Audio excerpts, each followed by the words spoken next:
Here's how you make a nickname on Clickbank so you can make affiliate sales.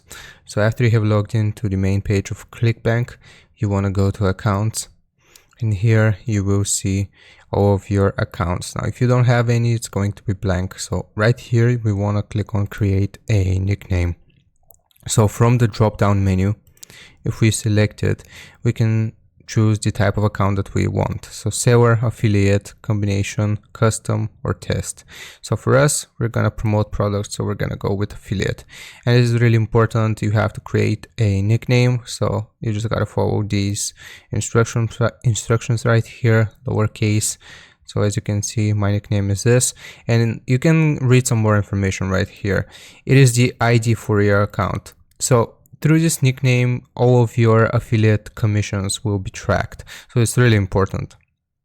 So after you have followed these instructions, you can just click on sign up, and it's going to look like this. And basically how you promote products afterwards is you choose a product from the affiliate marketplace, you select the account that you want to use to track. So for example, mine is this, and it will create a unique hop link for it, and all of your sales will be tracked.